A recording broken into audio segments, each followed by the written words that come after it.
Muy buenos días, Dios bendiga grandemente a todos. Dios bendiga a su iglesia en esta comunidad que nos reunimos hoy con el deseo de poder seguir aprendiendo de la palabra, con el deseo de seguir creciendo, porque ese es el tema de nuestro estudio bíblico dominical, que también estamos extendiendo a los días miércoles por este periodo. El crecimiento de la iglesia. Recuerde que todos nosotros estamos sembrando, todos nosotros estamos regando, o así debería ser. De eso se trata la clase, de entender que no solamente lo hace el predicador, lo hacen todos los obreros, todos con su trabajo, todos con su participación, están sembrando y están regando. ¿Y qué va a pasar si nosotros verdaderamente nos enfocamos en ese trabajo? Lo hacemos. ¿Qué es sembrar? Es enseñar por primera vez la palabra de Dios a las personas. ¿Y qué es regar? Es que luego de que lo han aprendido, hay que entonces capacitarles. Decíamos, tenemos ahora a Yaelis como nuevo miembro de la congregación. Yaelis va a recibir pronto un curso donde va a tener que estudiar todas las doctrinas bíblicas, muy al margen de lo que aprenda los domingos, de lo que aprenda los miércoles. Ella necesita una dieta personal, porque cuando regamos, hacemos posible que la planta crezca, que la planta fortalezca, que luego empiece a dar frutos. Pero si ella no sabe por qué participa de la cena del Señor, si ella no sabe por qué, aparte del plan de salvación, hay muchas otras cosas que hacer dentro del reino de Dios, todo el tiempo, ya él o cualquier nuevo convertido se va a quedar sentado pensando que esto se trata solo de sentarse a escuchar discursos, se trata solo de sentarse a cantar. No, hay mucho trabajo que hacer y cada uno de nosotros es tan importante. Cada uno de nosotros tiene talentos y cualidades que pueden ayudar a que esa planta crezca, ¿verdad? Que cada uno crezca y la iglesia también crezca. Hoy, hermanos, vamos a iniciar nuestra lección número 5. Y esta lección número 5 se titula, por medio del planteamiento de una pregunta: ¿comprendemos los problemas internos y externos que afectan el crecimiento? Porque sí, obviamente hablé de la parte positiva. La parte positiva del crecimiento es predicar la palabra y las personas se convierten. Esa es la parte de sembrar. Pero luego está esa otra parte que es igualmente importante. Si yo solamente les predico el evangelio y no les instruyo, no los capacito, este primer trabajo se ha perdido. Esa persona nunca va a tener celo evangelístico. Ese varón nunca va a desear ser anciano porque no sabe ni qué es eso.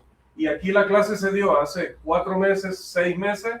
La persona que se convirtió no estaba, entonces no sabe nada sobre los ancianos, no sabe nada sobre la organización de la iglesia. Nunca esa persona va, hombre o mujer, a luchar por la organización. En el caso de las hermanas, de las mujeres, por ejemplo, la hermana debe ya ir pensando: el día que yo me case, quiero casarme con un cristiano, porque si yo me caso con una persona que no es cristiana, nunca va a haber ancianos en la congregación. Pero si ella no recibe una instrucción particular sobre el matrimonio, nunca va a entender lo importante de esa institución, nunca va a tener la prioridad de buscar un cristiano y de ayudar a ese cristiano a que pueda ser en un futuro, porque solo pensamos, decía ayer en una clase, solo pensamos que cada varón que nace, si nace varón el hijo de nuestro hermano, viene otro predicador. ¿Y si no quiere ser predicador? ¿Y si quiere ser anciano? ¿No quiere ser predicador? ¿Y si no quiere ser ni anciano ni predicador, sino que quiere ser diácono? ¿Y si quiere ser tesorero? ¿Y si quiere ser director de alabanzas? No sabemos qué él quiere hacer, pero nosotros automáticamente pensamos: ya viene un predicador. Y si nace una niña, ya viene una maestra de niños. No necesariamente, puede ser que los dos varoncitos que van a empezar a formar parte aquí de nuestra comunidad, ninguno de los dos quiera hacer lo que nosotros pensamos que va a hacer. Pero ¿cómo van a elegir esas carreras para seguir creciendo? La van a elegir a través de ser instruidos. Pero, hermanos, la iglesia no es un lugar donde haya perfección en las personas. La iglesia es un lugar donde nos reunimos personas imperfectas, personas que tenemos diferentes defectos, diferentes debilidades. Y esos defectos y debilidades traen problemas a la iglesia internamente. Y cuando no hay problemas porque todo eso esté controlado, entonces Satanás viene y ataca desde afuera. Hay influencias, ideas, pensamientos que pueden terminar viniendo de afuera para dañar la iglesia. Como dijo Thomas Paine, estos son tiempos que ponen a prueba las almas de los hombres. Quizás siempre ha sido así, pero creo que particularmente, o por lo menos uno lo siente de esa manera, ha sido más complicado desde finales del siglo pasado, los que venimos de allá, de esa época, y principios de este nuevo milenio. En su excelente libro, Adrift, el hermano Phil Sanders dice lo siguiente: parece como si Satanás hubiera estado guardando cada malvado plan para lanzárselo de golpe a la iglesia del siglo XXI. La decadencia de la moral, la erosión o el desgaste de los cimientos o de la fundación, como le decimos nosotros, y la fe moribunda han dejado a nuestra sociedad en una bancarrota moral, como cuando los bancos o las empresas declaran quiebra. Además de las influencias de la sociedad en general, vamos a considerar, obviamente, los males, los problemas que se dan internamente en la congregación y que afectan al pueblo del Señor. Primero, dentro de la iglesia del Señor tenemos activos a algunos individuos que se conocen como agentes de cambio. Agentes de cambio. ¿Y a qué se refiere los agentes de cambio? Son hermanos dentro de la iglesia del Señor que no están conformes con el plan de Dios, no están conformes con la manera en la que Dios dice que debemos hacer las cosas. Entonces ellos quieren proponer otra manera, quieren buscar nuevas vías para atraer a más personas, solo que esas nuevas vías no están reveladas en la Escritura. Esas nuevas vías, por lo tanto, no están autorizadas por el Señor. Y son personas que se basan en algo que mencionábamos la semana pasada de yo creo y yo pienso y a mí me gusta. Vemos que nosotros no vinimos a adorarnos a nosotros mismos. Si vinimos a adorarnos a nosotros mismos, se entiende que no nos guste cómo se hacen las cosas según el Señor y vamos a hacerlas a nuestro gusto. Pero no funciona así en la iglesia del Señor. Pero los agentes de cambio son eso, están empeñados y decididos desde adentro a transformar la iglesia del Señor. Mencionaba en una lección ayer que tuvimos después del devocional que conversaba con un hermano en Cristo y este hermano hablaba de una frase bastante peligrosa y de hecho se lo manifesté, hay que volver a la Biblia. ¿Y a qué te refieres con eso? La frase es muy acertada, pero ¿a qué te refieres exactamente? Dice, bueno, por ejemplo, eso de las escuelas bíblicas, eso no debería existir. Entonces, para él, tener escuelas de predicación o escuelas de entrenamiento para predicadores era salirse de la Biblia. ¿Y por qué crees eso? Bueno, porque yo veo en la Biblia que las mismas iglesias entrenaban a sus propios obreros y no una escuela de predicación. Le preguntaba, ok, ¿y dentro de la iglesia quiénes entrenaban a esos nuevos obreros? Bueno, seguramente el predicador y los ancianos.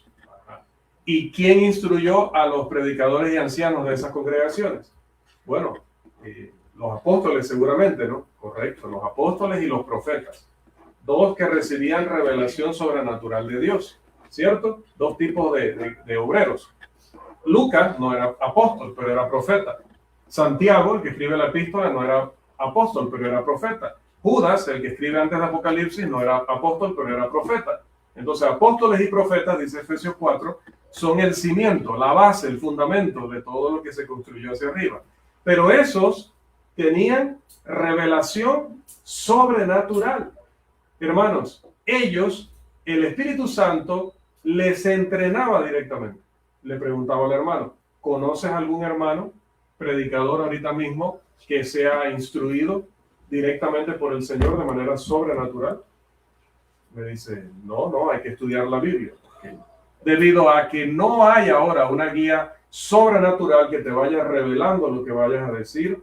Aquí tenemos visitas que vienen a escuchar la palabra de Dios, pero quiero decirles, a mí Dios no me ha hablado en el oído diciéndome nada sobrenaturalmente. Me la pasé una semana o 2 semanas estudiando la Biblia para poder traer este tema. Tuve que estudiar, no me paré aquí pidiéndole a Dios, revélame y dime algo, porque lo que Él me tenía que revelar ya está en la palabra. Toda la escritura, según Timoteo 3:16, pero hay que creer en la escritura y hay que dejar de creer en los líderes religiosos y hay que creer en la Biblia. La Biblia dice ella misma, toda la escritura es inspirada por Dios, útil para enseñar, para redarguir, para corregir, para instruir en justicia, a fin de que el hombre de Dios sea perfecto, Entonces, si este libro hace perfecto al cristiano, yo no necesito ninguna revelación moderna. Lo que necesito es estudiar este libro, lo que necesito es enseñar este libro, y lo que necesito es ser humilde y obedecer este libro. Pero en aquel tiempo, en el primer siglo, para continuar con la anécdota, le decía al hermano, pues había una dirección sobrenatural, de manera que los maestros no se equivocaban. Hoy nosotros nos podemos equivocar, estamos sujetos a error. Hay una advertencia en Santiago, ten cuidado, no estés nombrando muchos maestros, porque esos van a ser los primeros que se van a consumir en el infierno. ¿Pero por qué? Si estoy ayudando como maestro, porque si no está preparado y llega a enseñar lo que no es y no lo corrige, se va a condenar. Entonces, por eso algunos hermanos tienen miedo de ser maestros en la congregación, tienen miedo de ser maestras en la congregación, porque es delicado. Cada error que la hermana Stacy cometa ahorita, si ella no lo corrige, si los líderes no lo detectamos y lo corregimos, puede comprometer su alma. Más fácil se salva haciendo otra labor acá que enseñando. Es muy delicada la labor de enseñar la palabra.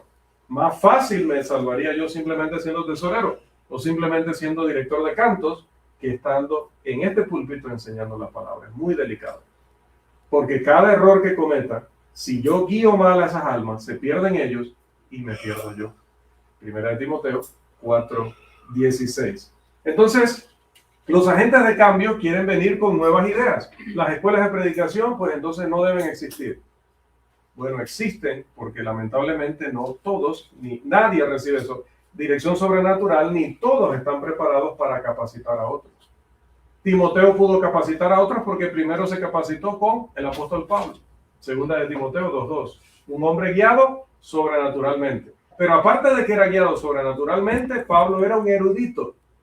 Era un universitario. Estaba graduado en la Universidad Hebrea con el profesor o el maestro Gamaliel, y también estaba graduado en conocimientos seculares en Tarso. Entonces era un hombre por ambas vías sumamente preparado. Él capacitó a Timoteo y luego Timoteo pudo capacitar a los demás. Le dije, hermano, no estoy en desacuerdo con que instruyamos a nuestros propios obreros. De hecho, eso es lo que cada liderazgo tiene que hacer. Sin embargo, que tú digas que cada congregación tiene obreros que están en esa capacidad, pues eso no es cierto. De hecho, te voy a preguntar, ¿fulano lo consideras capacitado? No. ¿Fulano lo consideras capacitado para hacer eso? No. ¿Fulano lo consideras capacitado para hacer eso? No.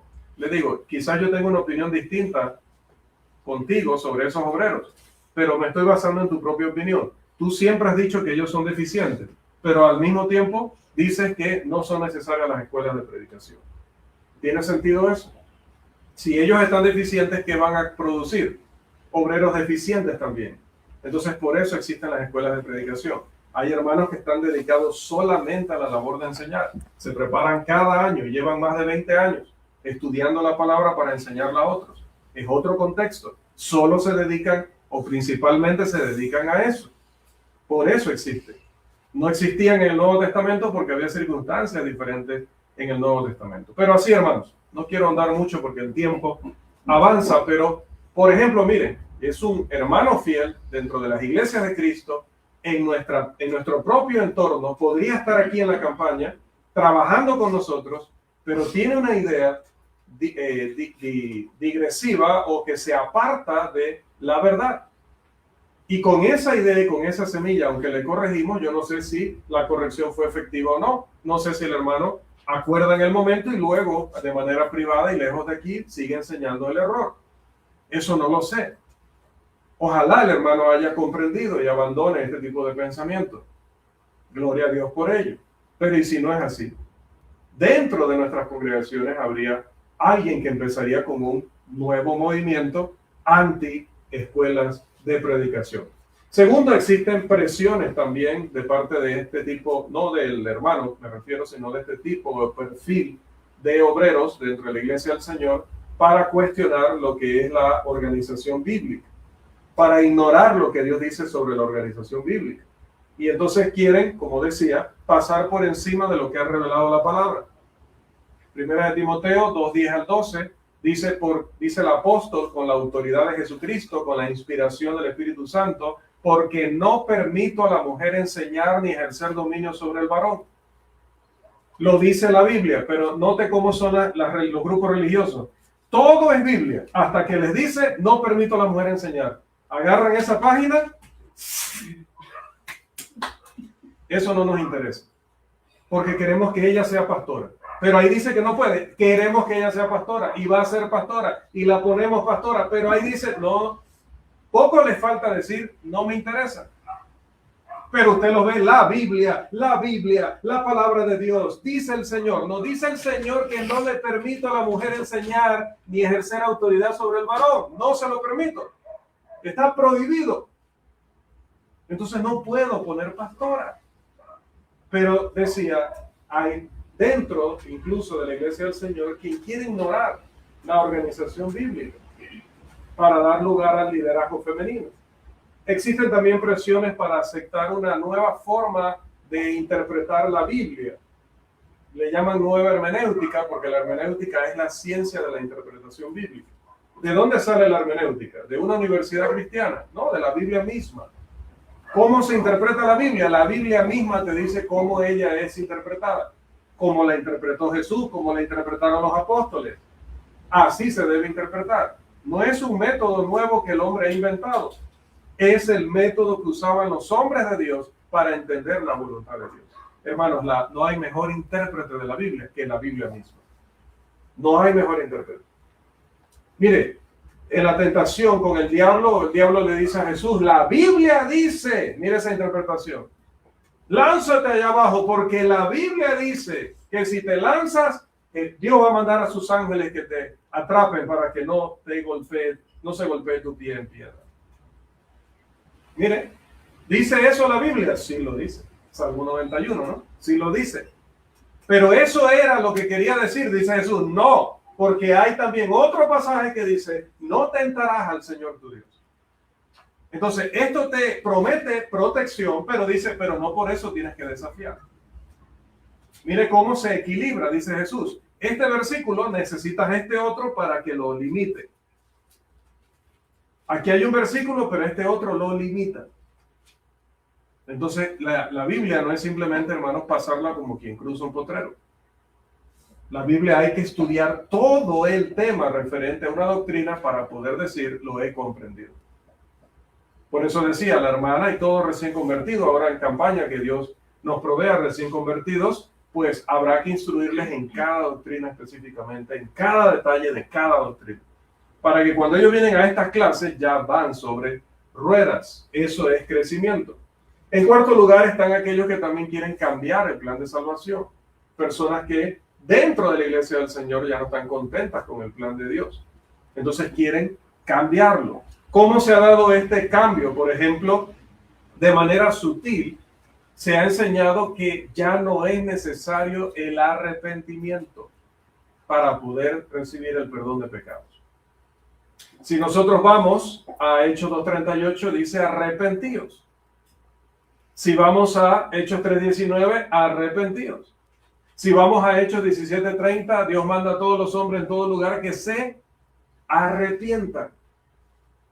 Pero, sutilmente, y estoy refiriéndome a dentro de la iglesia del Señor, se enseña o se practica que el arrepentimiento no es necesario para la salvación. ¿De qué manera?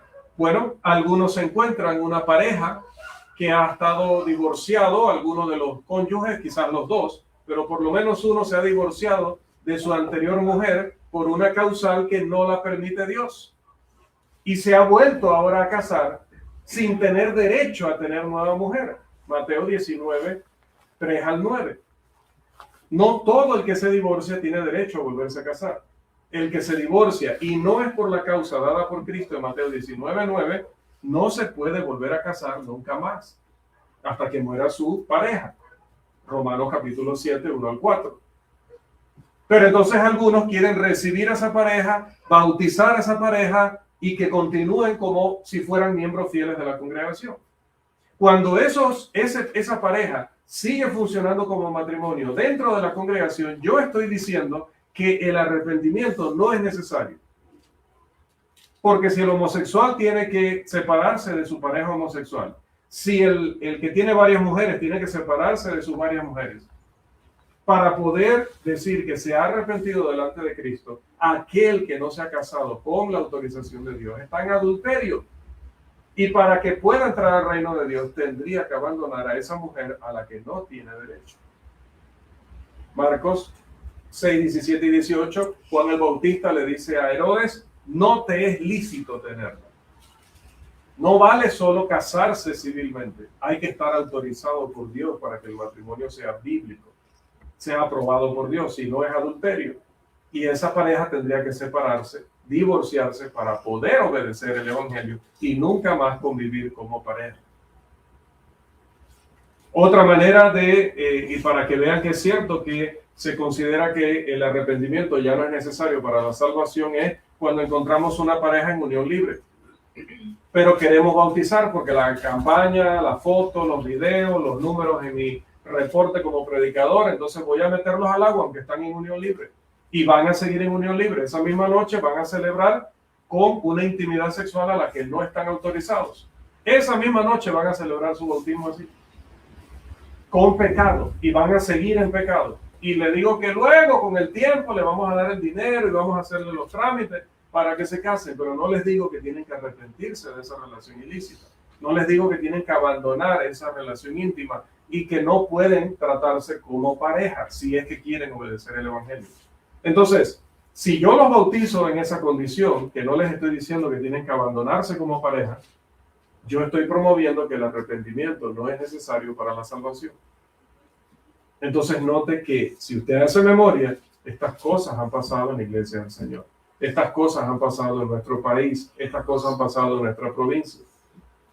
Séptimo, existe el deseo de algunos de promover el crecimiento a través de tolerar prácticas que no encontraron en la Biblia, sino que encontraron en las denominaciones, que encontraron en los grupos religiosos que llenan sus locales de reunión, y nosotros, como queremos un gran número, como queremos ser vistos como exitosos, en lugar de buscar el éxito de Dios, entonces empezamos a copiar modelos de allá. Y he visto, hermanos, como por ejemplo ministerios como los jóvenes, ministerios como las hermanas, tienen que ponerse a vender productos para poder financiarse, para poder llevar a cabo una actividad, para poder pagar sus útiles, lo que necesita para estudiar.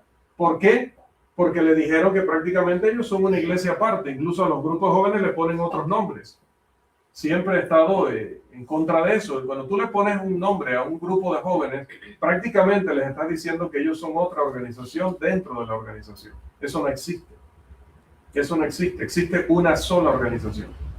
Y existe un solo nombre. Os saludan todas las iglesias de Cristo.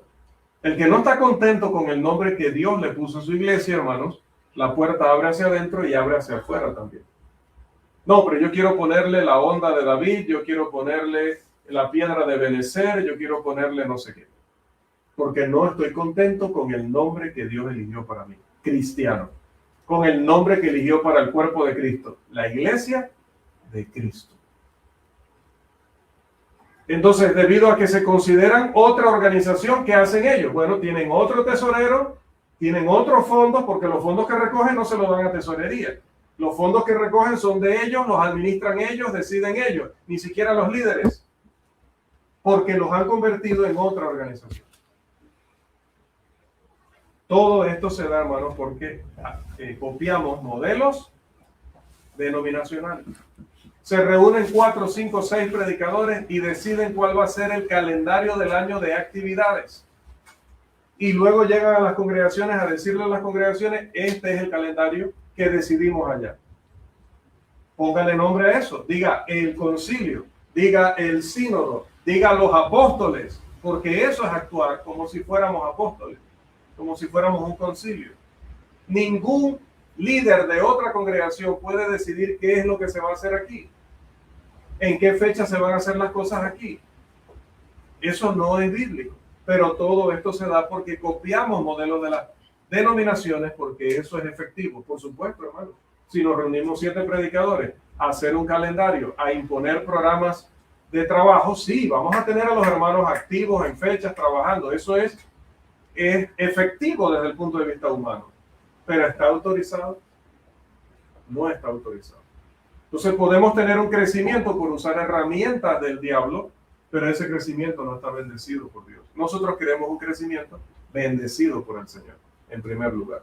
Estas cosas, hermanos, provienen del deseo del hombre de complacerse a sí mismo, en lugar de buscar en oración y en estudio de la palabra cuál es la voluntad de Dios para mi vida. ¿Cuál es su voluntad? Colosenses 3:17, todo lo que hacéis, sea de palabra o de hecho, hacedlo en el nombre de Jesucristo. Es decir, por la autoridad de Jesucristo. ¿Y dónde yo me doy cuenta si Él me ha autorizado? Yendo a las palabras de Jesucristo. Ahí me doy cuenta si Él me ha autorizado a hacer esto o a hacer aquello. Y seré prosperado y seré bendecido como cristiano, y seremos prosperados y seremos bendecidos como iglesia si usamos el plan de Dios. ¿Y cuál es el plan del Señor? Bueno, el Señor quiso que su iglesia fuera una institución evangelística en primer lugar. No un predicador evangelístico, no, una congregación evangelística. Uno de los primeros deberes que Yaelis debe saber que tiene como cristiana es, debe desde ya empezar a hablarle a otros de lo que ella aprendió. Desde ya, no tiene que ser una oradora profesional, no tiene que ser una maestra ya capacitada, desde ya puede decirle a otros, yo aprendí esto y a través de esto Dios me perdonó todos mis pecados. Ahora soy miembro de la iglesia de Cristo. Decirle eso a otro es hablarle del evangelio, y ese es el primer deber de un cristiano. Celo evangelístico, trabajo evangelístico. Esto se ve en la Gran Comisión, Mateo 28 y Marcos 16. Prediquen el evangelio a toda criatura. Vayan y predíquenle a todas las naciones. También en Mateo 13 tenemos la parábola de la semilla de mostaza. Dice que es una de las semillas más pequeñas del mundo. Pero las siembras y luego se convierte en un árbol que da frutos, que las aves incluso llegan allí a hacer nidos. Pues eso, nosotros le predicamos el evangelio, esa es una semilla pequeña, pero luego eso se va multiplicando, porque la hermana sigue estudiando, sigue aprendiendo. La primera vez solo le dice a otros lo que ella hizo para ser hija de Dios, pero en el camino va aprendiendo más cosas y las va compartiendo con sus amistades y con sus familiares. Se va multiplicando. También la declaración de Jesús nos dice eso, porque Él le dijo a los apóstoles, esto que les he enseñado, predíquenlo en toda Jerusalén. Pero luego predíquenlo, Jerusalén era ciudad, luego predíquenlo en toda la región que se llamaba Judea. Y luego predíquenlo en la región que sigue, que es Samaria. Y luego predíquenlo hasta lo último de la tierra. Ese es el plan del Señor. Pero, ¿cómo lo racionalizamos? ¿Cómo lo reflexionamos los seres humanos? Decimos, bueno, ¿para qué vamos a estar predicando el evangelio si la gente no quiere escuchar? La gente no es receptiva. O los días de la campaña ya pasaron, hermano, eso de estar predicando será para la campaña. Y si el hermano nos dice, hermano, vamos a ir a predicar este domingo en la tarde, ¿cuál es el pensamiento que pasa por nuestro corazón? ¿Pereza? ¿Vergüenza de que nos vean con una Biblia por allí predicando? Porque la Escritura dice que debemos tener el pensamiento de que ese es nuestro trabajo cada día. También decimos, no podemos lograr que la gente venga porque están acostumbrados a otro tipo de adoración, otro tipo de enseñanza. No lo sabemos. Y digo, si les invitamos y luego no les gusta, ¿qué ha pasado? Luego no vienen más. Pero nosotros hicimos nuestro trabajo. Al traerlos, al escuchar el mensaje, si ellos lo rechazaron, lo ignoraron, pues ya será responsabilidad de ellos, pero nosotros hemos hecho nuestra parte. ¿Qué es el cristianismo del primer siglo, hermanos? No debería sorprendernos. Recuerde que el tema tiene que ver con problemas. No debe sorprendernos que haya en el crecimiento muchas situaciones o problemas que se oponen a que haya crecimiento. Siempre ha habido problemas, siempre hemos enfrentado dificultades. De hecho, Jesús dijo, acordaos de la palabra que yo os he dicho. El siervo no es mayor que su señor. Si a mí me han perseguido, también a vosotros os perseguirán. Si a mí me han criticado, si a mí no me han querido escuchar, si a mí me quisieron matar, lo mismo va a pasar con ustedes. He escuchado de hermanos, a mí no me gusta el evangelismo, hermano, porque eso de que me estén dando excusas, eso a mí me molesta. Cuando se ve que la excusa es una pobre excusa.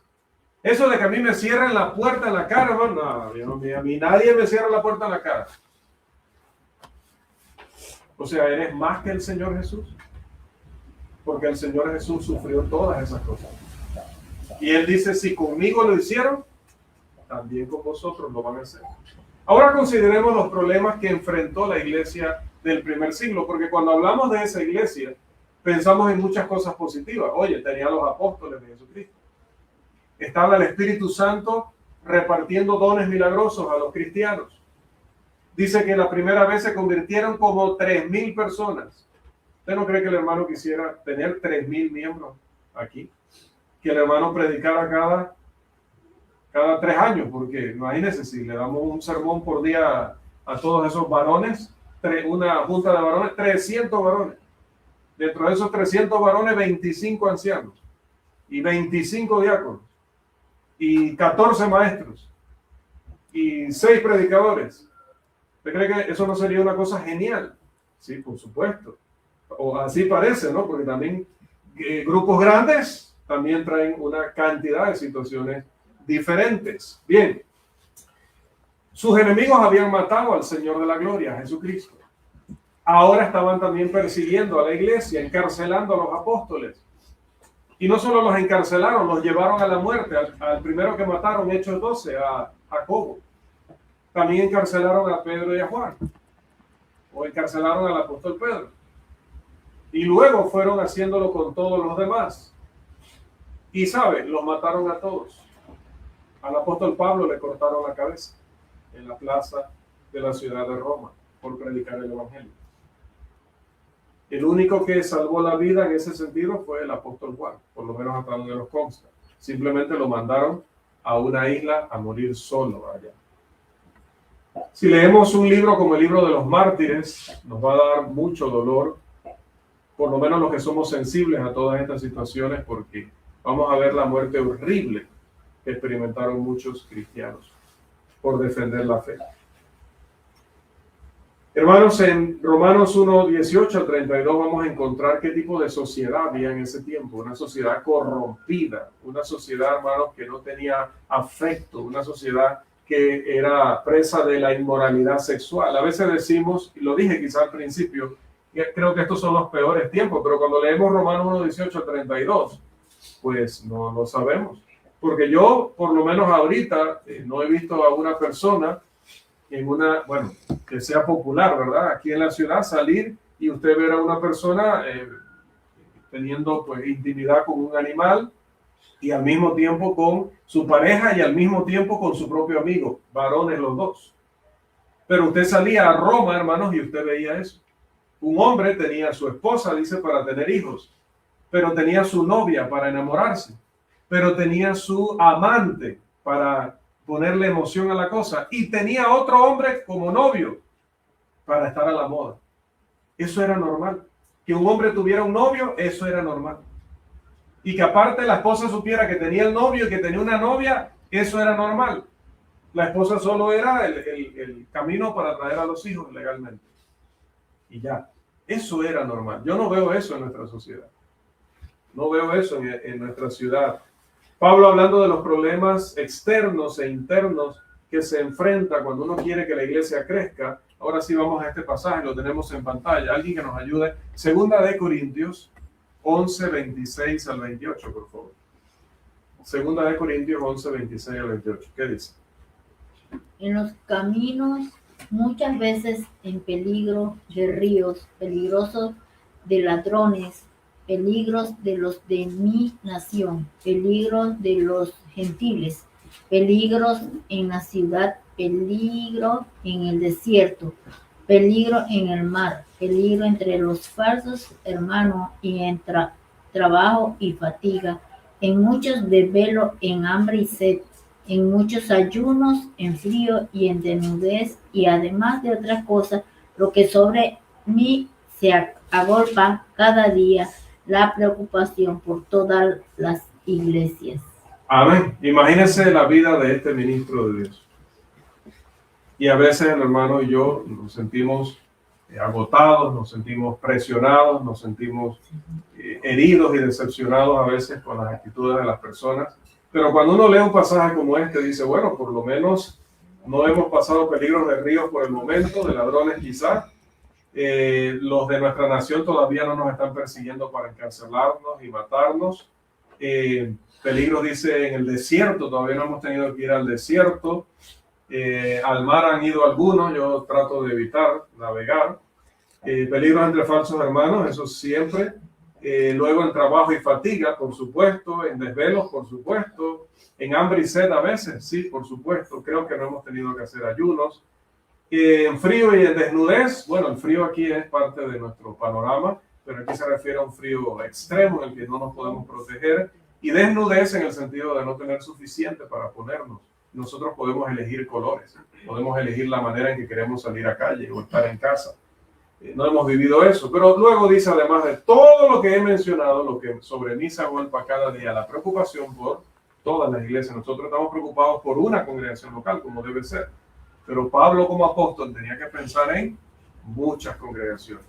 Ahora, estamos entonces en una época difícil, pero que al mismo tiempo, a pesar de todas esas dificultades que ellos vivían, fue una época de gran crecimiento. Así que este es nuestro primer punto, una época difícil de gran crecimiento. Independientemente de las dificultades, la iglesia recibió la orden de ir y hacer el trabajo y crecer. Porque no solamente era ir y hacer el trabajo, sino dar resultados. ¿Cuál es el resultado? Decía el otro día, ¿cómo está Eric en 2026? ¿Mejor en Biblia que en 2025, en enero de 2025? ¿Sabe más Eric hoy, en enero de 2026, que lo que sabía en enero de 2025? Rachel ha mejorado su vida cristiana de 2022 a 2026.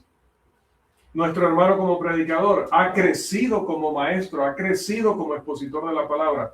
De hace el tiempo que el hermano tiene de haberse graduado a este punto, yo he madurado, he podido adquirir más experiencia para mejorarme personalmente y también para aportar esa experiencia a la congregación. La hermana ha mejorado como abuela, la hermana ha mejorado ya como madre, la hermana está mejorando como, el hermano Joás está mejorando como un varón dentro de la congregación, ya está dando frutos, está haciendo algún trabajo. Sí, ahora lo vemos haciendo un trabajo por la congregación. Lo vemos asistiendo regularmente. ¿Qué significa? Que el hermano está creciendo, el hermano está dando frutos y queremos que siga en esa línea. Porque no importa las dificultades, no importa, dice, si pasamos hambre, desnudez, frío, peligros, e incluso la maldad de falsos hermanos, todavía se nos da la orden de ir y hacer la labor y crecer. Debían ir hasta los confines de la tierra, hasta lo último de la tierra, y evangelizar a todas las naciones. Y desde el principio fue muy complicado. En esta lección vamos a ver 10 problemas, algunos externos y algunos internos, que sufrió cada uno de estos obreros. Bien, lo primero que enfrentó el grupo de creyentes, en este caso todavía eran los apóstoles y algunos más, fue el reemplazo de uno de los apóstoles, porque como sabemos, Judas Iscariote traicionó al Señor y fue desechado. Es más, él mismo se quitó la vida. Y el día que el Señor ascendió, les dijo, quédense en Jerusalén hasta que yo les envíe el poder del Espíritu Santo. Pero mientras esperaban que llegara el poder, se derramara el poder del Espíritu, ellos aprovecharon el tiempo para reemplazar a Judas. Dice Hechos, varones hermanos, dice Pedro, poniéndose en pie, era necesario que se cumpliese la escritura en que el Espíritu Santo habló antes por boca de David acerca de Judas, que fue guía de los que prendieron o arrestaron. Ahí no es prender de fuego, es arrestar. Arrestaron a Jesús.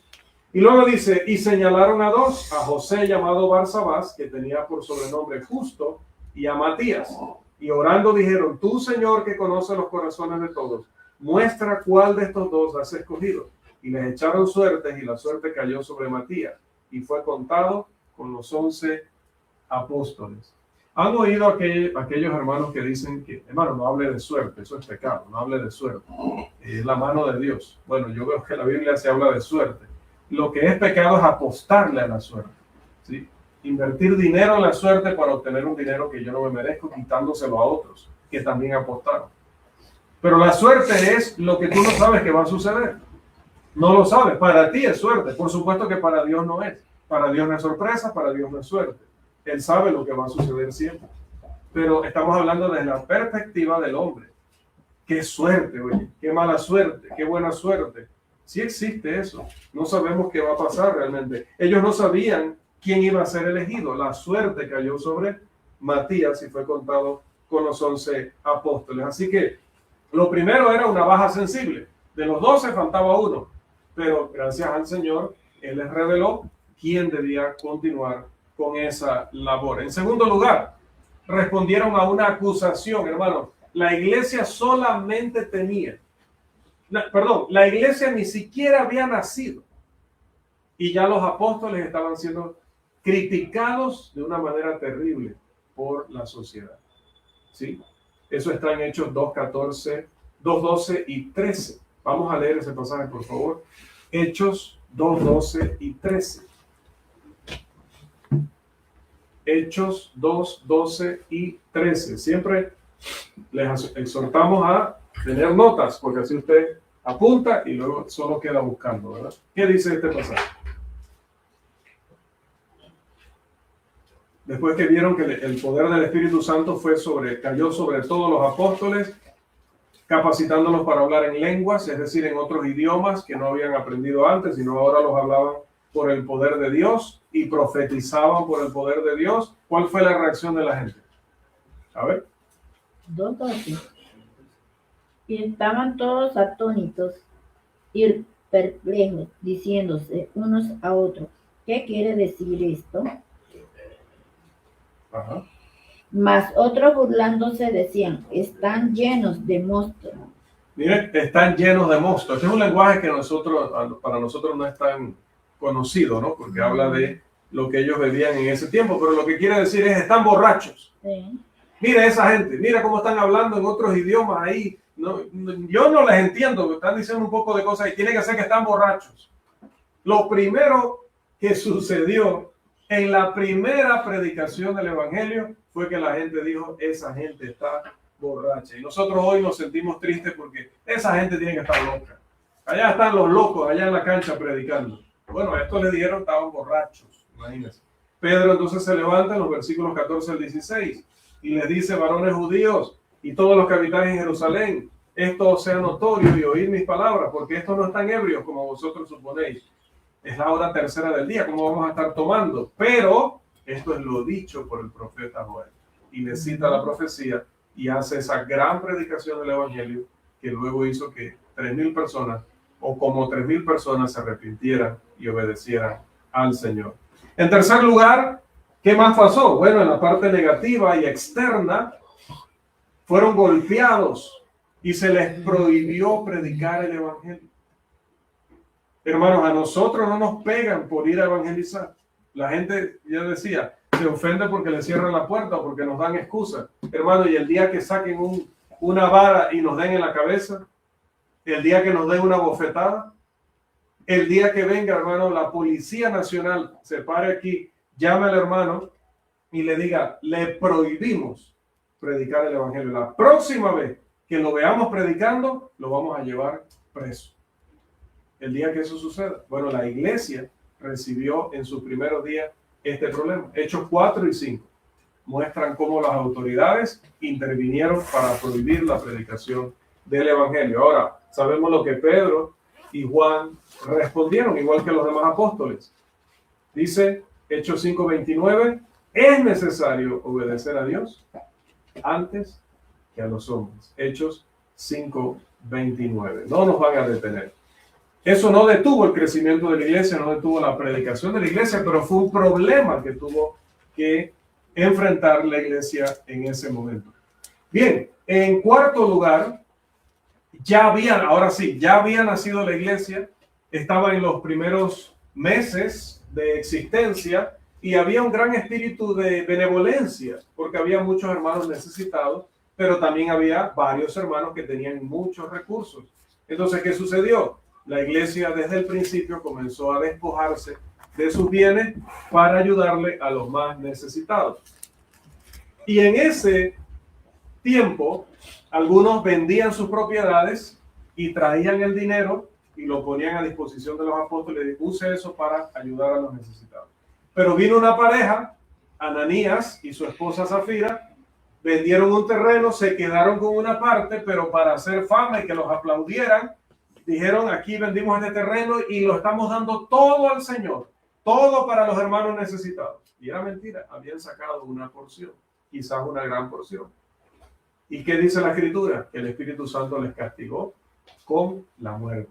Ambos murieron. Imagínense, hermanos, que la iglesia, la primera disciplina que hubo en la iglesia del Señor, y hay gente que le da miedo a aplicar la disciplina porque, ay, qué dolor los hermanos. Imagínense que la disciplina fuera que cayeran muertos. Hermano, usted queda disciplinado a partir de ahí, cayera muerto en ese momento. ¿Disciplinaríamos? La pensaríamos mucho, ¿verdad? Si la disciplina fuera así, pero la primera disciplina fue muerte instantánea. No hubo oportunidad de arrepentimiento. En quinto lugar, hermanos, hubo murmuración de parte de los miembros de la iglesia, y no hacia cualquier persona, no hacia el predicador, hacia los apóstoles. Hechos capítulo 6, dice la Escritura que hubo murmuración de parte de los hermanos griegos contra los hebreos porque sus viudas eran descuidadas en la distribución diaria de los alimentos. ¿Quiénes fueron los acusados? Los apóstoles. Porque sería como: ellos no han organizado esto, ellos no ponen orden, están viendo que hay favor para allá y que para acá no nos dan nada y no hacen lo que tienen que hacer. Acusación contra los apóstoles. De allí seleccionan entonces a hombres para que se encargaran de eso, y dicen una parte muy importante: que nosotros, los que predicamos la palabra, no debemos ser estorbados con tareas que otros pueden hacer, y queda una gran enseñanza para la iglesia. Una gran enseñanza, hermano. Sí, a veces veo al hermano, y voy a pedirle perdón por usar este ejemplo, ¿verdad? Pero a veces veo al hermano Eduardo, y está bien por él recibe bendición. El hermano Eduardo metido allá sirviendo comida. Pero el hermano es el que predica la palabra. ¿Por qué no está el hermano Erika allá sirviendo comida? Si el hermano no predica la palabra, ¿por qué no está allí ayudando con servir los alimentos? ¿Por qué no entra la hermana Stacy? ¿Por qué no entra la hermana Lady? ¿Por qué no entra el hermano tal? Porque el hermano ya predica la palabra. Todo lo que nosotros podamos hacer para liberar al hombre, para que el hombre se dedique a predicar la palabra, deberíamos hacerlo. Así que los apóstoles resolvieron este problema de la murmuración a través de también establecer una organización y decirle a todos: aquí todos tenemos que ser útiles, aquí todos tenemos que colaborar. Si ustedes esperan que nosotros lo hagamos todo, vamos a fracasar y no vamos a crecer. Vamos hasta aquí porque el tiempo así nos ha permitido. Esta lección número 5, Dios mediante, el miércoles. No deje de asistir, estamos aquí con las puertas abiertas para todos. A las 5 de la tarde tenemos estudio bíblico y vamos a continuar con este tema. Ya había pasado ya el punto número 6, pero hoy no lo vamos a abordar. El día miércoles, Dios mediante, vamos a continuar con los otros 5 puntos sobre esta serie, el crecimiento de la iglesia. Que Dios Todopoderoso nos bendiga. Vamos entonces al receso y podemos saludarnos en el amor del Señor.